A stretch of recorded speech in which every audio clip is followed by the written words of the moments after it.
Hi there, it's Susan Winter from SusanWinter.net. Thank you so much for joining me, and today I'm going to continue with your questions and answers. This is from Salvatore De Luca, and he writes, "Hello Susan, could you explain the psychology or behavior reasoning behind haunting?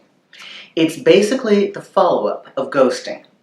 I was ghosted almost a year ago by a girl I went on a date with, and she's ignored me up until now, where she popped up watching my Instagram stories.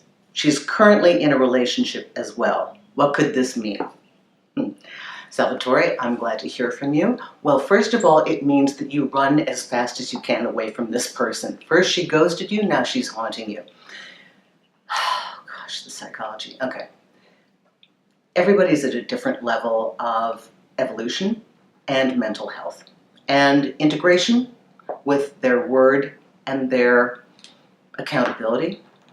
Everybody's at a different level of understanding that what they say is actually what they mean and then what they do. So the people who ghost you, one, don't like confrontation. Two, just don't feel that it's just too difficult. They may have to feel uncomfortable or have to give an explanation. So they avoid, they abdicate all responsibility and leave you holding the emotional bag, right? That was painful enough. Now, out of curiosity, it's been a while. You're in a relationship, maybe you're in one, they want to know what's going on with you. It's just some kind of fixation. They never really continued on with you, and it's a second look. There's nothing that it means other than that. It's kind of some morbid curiosity. Maybe they were bored.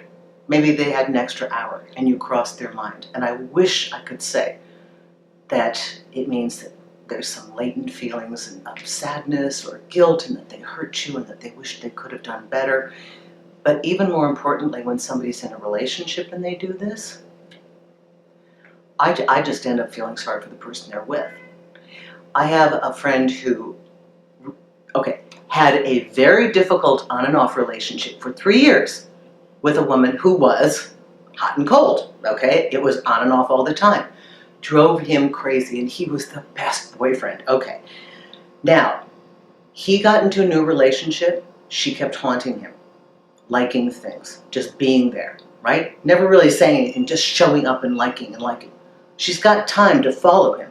She didn't have time to date him, okay? When they were involved, she'd push and pull. Then, she's married.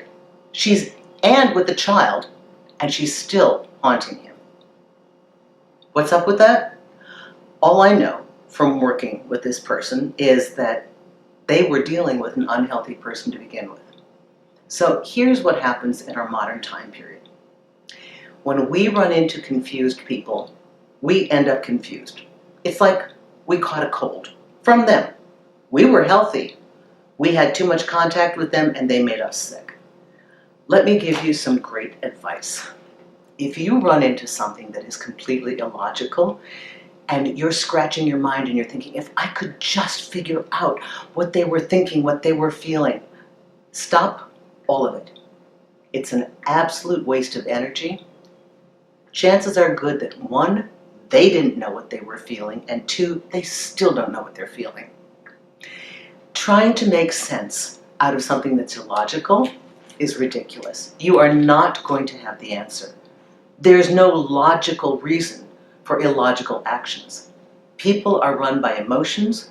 They're run by a default system that makes them run when their comfort level has been compromised. They are people that don't want to deal with the present day and take responsibility. It's not about you, Salvatore, okay? So I hope that answers your question. Thank you so much for all the questions that you've written me. I really appreciate it. Thank you so much for calling me on Magnify. Love meeting you as a new client, and thank you for those of you who've signed up to the consultation page. I've really enjoyed getting to know you personally. I wish you well. Have a great week. Thank you.